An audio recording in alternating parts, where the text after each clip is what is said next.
அவங்க சரி நாம் இன்னைக்கு கோழி பற்றின சுவாரஸ்யமான தகவல்களையும் கோழி வளர்ப்பு பற்றியும் தான் பார்க்க போகிறோம்.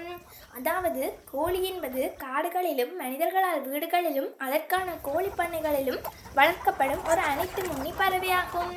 2003 இவற்றின் எண்ணிக்கை 24 பில்லியன் என கணக்கிடப்பட்டுள்ளதாம்.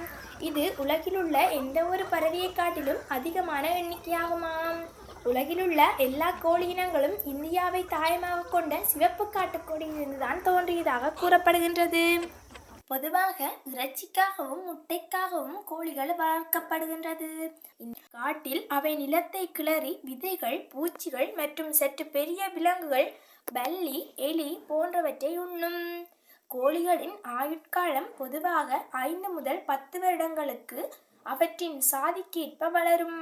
அது மட்டும் இல்லாமல் ஃப்ரெண்ட்ஸ், மிக வயதுடைய ஒரு பேடு இறுதி நிறுத்தத்தால் 16 வயசுலேயே இறந்து போனதென்று கின்னஸ் உலக சாதனைகளில் குறிப்பிடப்பட்டுள்ளதாம்.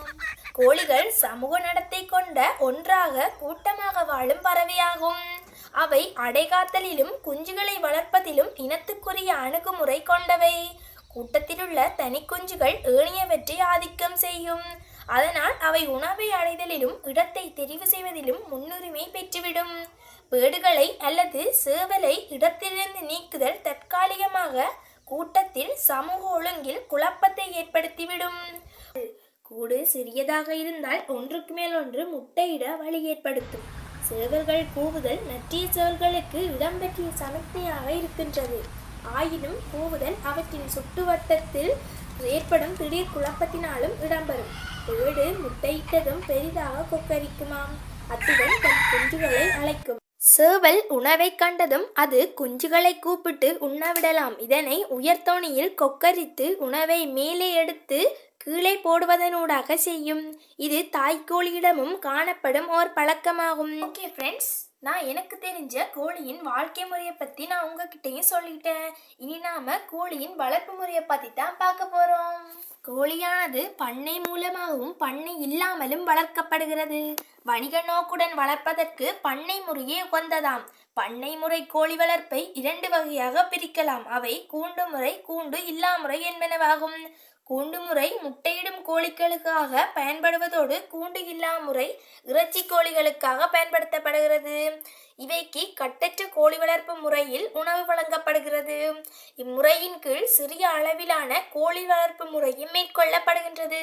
கோழிகளுக்கான உணவாக வீட்டில் எஞ்சும் உணவுப் பொருட்கள் இடப்படுவதோடு கோழிகள் தாமாகவே மண்புழு, பூச்சிகள் போன்றவற்றையும் தேடி உண்கின்றன. இம்முறையின் கீழ் கோழிகள் சுதந்திரமாக நடமாட மற்றும் தமது இயற்கை வாழ்க்கை முறைக்கு ஒத்த வாழ்வை வாழக்கூடியன. ஆகையால் விலங்கு உரிமை ஆர்வலர்கள் இம்முறையை ஆதரிக்கின்றனர். கூண்டு இல்லா கோழிப்பண்ணை. இம்முறையின் கீழ் கோழிகள் ஒரு அறையில் அடைக்கப்பட்டிருக்கும். இம்முறை முட்டை மற்றும் இறைச்சி கோழிகளுக்கும் பயன்படுத்தப்படுகிறது. தரையானது மரத்தூள், நிலக்கடலை கோதுகள் போன்ற ஈரப்பதனை உரியக்கூடிய பொருட்களால் அமைக்கப்பட்டிருக்கும். கோழிகளுக்கான உணவு, நீர் என்பன குறிப்பிட்ட இடங்களில் வைக்கப்பட்டிருக்கும். கோழிகளின் நடமாட்டம் அறைக்குள் மட்டுப்படுத்தப்பட்டதாக காணப்படும். இது செலவு குறைவான முறை. ஆனால் முட்டை உற்பத்தி கூண்டு முறையை விட குறைவாக இருக்கும். தீவனம் மிகுதியாக வீணாகும் ஃப்ரெண்ட்ஸ். அதிக இடம் தேவை.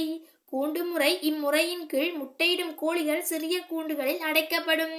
இவ்வாறான சிறிய கூண்டுகள் நிரையாக ஒன்றன் மேல் ஒன்று அடுக்கப்படும். இவ்வாறு அடுக்கப்பட்ட கூண்டுகள் ஒரு பெரிய பண்ணை அறைக்குள் அமைக்கப்பட்டிருக்கும்.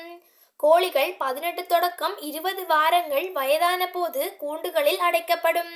இவ்வாறு கூண்டுகளில் அடைக்கப்பட்ட கோழிகளின் முட்டையிடும் பருவம் முடிவடைந்து மரணமடையும் வரை சுமார் 52 வாரங்கள் கூண்டில் தொடர்ந்து அடைக்கப்பட்டிருக்கும். கூண்டுடைய கோழிப்பண்ணை ஒரு குறிப்பிட்ட பண்ணை பரப்பில் அதிக எண்ணிக்கையிலான கோழிகளை வளர்க்கலாம். கோழிகள் முட்டையிட்டவுடன் தானாகவே கூண்டை விட்டு வெளியேறும். இம்முறையின் ஆரம்ப செலவு கூண்டு இல்லா முறையை விட அதிகமானதாகும். சிறிய கூண்டுகளில் அடைக்கப்பட்டுள்ள கோழிகளின் நடமாட்டம் மட்டுப்படுத்தப்பட்டதாகும். கோழிகள் ஒன்றோடு ஒன்று உரசியபடியே கூண்டுகளுள் இருப்பதால் சிறகுகளை இழக்கும். மேலும் தோல் காயப்பட்டும் காணப்படலாம். பண்ணை முட்டை கோழிகள் ஆண்டுக்கும் 250 முட்டைகள் வரை இடக்கூடியதாம். முட்டை கருவிற்கு தேவையான புரதத்தை பிரிப்பதால் நாடளவில் நாளடைவில் இக்கோழிகளின் ஈரல்களில் அதிகளவான கொழுப்பு சேமிக்கப்படுகிறது. இவ்வாறான கோழிகள் பல நோய்களுக்கும் உள்ளாகின்றன. ஓகே ஃப்ரெண்ட்ஸ், கோழியை பற்றி எனக்கு தெரிஞ்ச எல்லாத்தையும் நான் உங்ககிட்டயும் ஷேர் பண்ணியிருக்கேன். அதே மாதிரி நீங்களும் இந்த வீடியோவை உங்கள் ஃப்ரெண்ட்ஸுக்கும் ஷேர் பண்ணிடுங்க.